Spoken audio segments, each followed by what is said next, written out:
Welcome to the Three Edge Week in Review for the week of March 20th. I'm Fritz Foltz, the Chief Investment Strategist here at Three Edge. Joining me here once again today is Steve Cucchiaro, CEO and Chief Investment Officer here at Three Edge Asset Management.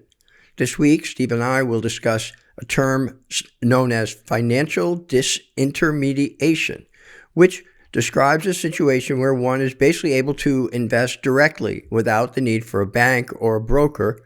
For example, allowing individuals to transact or invest directly.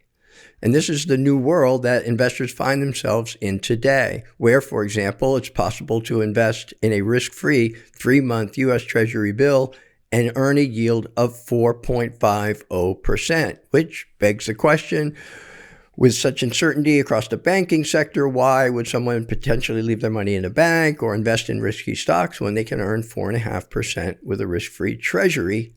So this is what we're going to look into. It's an important question, and we'll examine that. But before we dig into our topic, let's take a look at what transpired this week in the markets. And this week, there were really two main drivers of financial news. In the middle of the week, investors were basically once again held hostage by the Federal Reserve, when on Wednesday, the FOMC raised short-term interest rates again, this time by 25 basis points, 0.25%. And although there were more than a few Wall Street prognosticators who were predicting that the Fed would pause and not raise rates at this meeting because of the uncertainty that's washed over the banking sector, and although it's also true that the uncertainty in the banking sector will most likely result in generally tighter monetary conditions, a quarter-point increase by the Fed, it seemed appropriate to let the markets know that, one, the Fed believes the banking system is strong enough basically to absorb another increase in rates, and two, that the Fed knows that its job of reining in inflation is not done. Powell's message at his post-FOMC meeting seemed rather hawkish, and he implied the Fed may need to continue to raise rates to tackle inflation. However, it appears as though the bond market doesn't necessarily see things this way. Bond traders have pushed bond yields lower as they become more pessimistic about the fragility of the banking sector and the economic outlook. And many bond investors believe the Fed will be forced to actually cut rates before the year is out. And maybe this isn't far-fetched as it appears, with more reports that banks have continued to borrow from the Federal Reserve at levels approaching what they were doing in the financial crisis of 2008, 2009. But let's get started, and let me bring Steve into this conversation. And so, Steve, we're going to be talking about financial disintermediation. And as long as we've been creating these videos for our clients, I've pledged that we will not speak in financial jargon. And so to that end, why don't you explain what we mean by this term, financial disintermediation? So for over a decade, Fritz, people have had their deposit money in banks.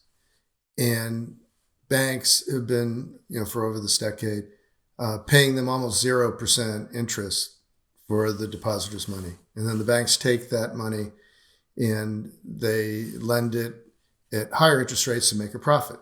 And banks do a lot of good things for the community. They help people renovate their homes. They help businesses expand and hire people, et cetera. So this has gone on for a long time until recently. Now, depositors are faced with this question: why would I leave my money in the bank and earn a below market rate? And with all the media stories about the banking system, risk losing my money or whatever money I have in a bank over $250,000. Why would I do that? Right. When now there's a choice that I didn't have for over a decade.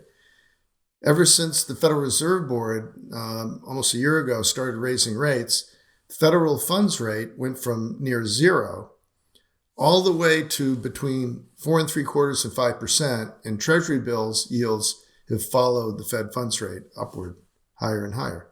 So all of a sudden, depositors have this new decision to make, which is now there's competition. Now I could take my money out of the bank. I could put it into Treasury bills, and there are different ways to do that. You could buy an exchange-traded fund that owns a lot of short-term Treasury bills. You could buy a mutual fund that owns short-term treasuries, etc. So there are many ways to do this. Take money out of the banking system, go ahead and invest more directly, and earn a higher rate of interest and have it be safer because it's backed by the full faith and credit of the U.S. government. So lately, many people are choosing the latter, and they are pulling money out of the banking system.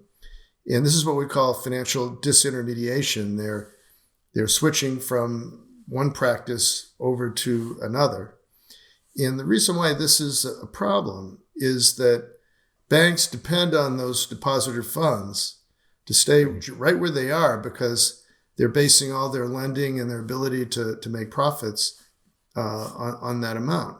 And so when that decreases, it really constricts the bank's ability to keep lending into the economy, and that could affect overall economic growth or cause what's known as a credit contraction or credit crunch, which typically leads to a more serious recession. The other decision banks could make is that they could try to fight this financial disintermediation and raise the interest rate that they pay depositors up to a much higher amount, try to keep that money there. On the other hand, if they do that, their profits get squeezed because they've already lent a lot of this money out in long-term loans and they bought long-term bonds.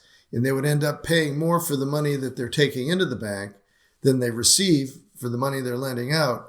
And the profits would get squeezed. And that's another reason why they wouldn't be able to lend as much into the community and why that could really hurt the overall economy. So this is a problem that it's not like a crisis that can get solved in a weekend by regulators. This is a longer term issue. Excellent. Very good explanation. Appreciate that. So keeping the concept of financial disintermediation in mind, I think it's important, or we could here, take a step back and seek to sort of understand what this means in terms of where we might be in the current economic and market cycle. I think, maybe if we could even refer to the seasons of the market, because I think there's a big disagreement among, some investors think we're one place in the cycle and others think we're in another. And getting that right, I think, is going to be important. So let's look at that. Well, I agree with you, Fritz. So I'd like to call up what we call the seasons of the market chart. You've seen this often in previous videos. You'll see this again in future videos because it's a nice analogy between the seasons of the market and how they go through a natural cycle and the seasons of the calendar and how the calendar goes through a natural cycle. And so the analogy is spring, summer, winter, fall. Well, winter is like a recession. Spring is like a recovery. Summer is like an overheated economy. And fall is when the Federal Reserve Board starts to try to fight against the overheated economy and tighten things, slow the economy down, hoping to fight recession, hoping to fight inflation. But then that causes everything to go into a slowdown and back into winter. So right now, we've been, for a long time, we've been in summer, of course, because inflation's been way above expectation. Unemployment has been near 50-year record lows. That's the definition of an overheated economy. The Fed, almost a year ago, has started to raise rates to try to counteract that. And so we've been in the transition between summer and fall. Now, the optimists have been coming back into the equity market, hoping that the Fed is all done raising rates, that will quickly go from fall to a very, very mild winter and off into the spring recovery. And they're actually buying equities now in anticipation of that next recovery. So that's the optimistic view. Perhaps a more pessimistic view, or lately it seems like a more realistic view, is that no, the Fed isn't done raising rates. They declared a 0.25% rate hike this past week. They also declared that they don't see dropping rates anytime this year, even though the market expects that, as you mentioned, Fritz.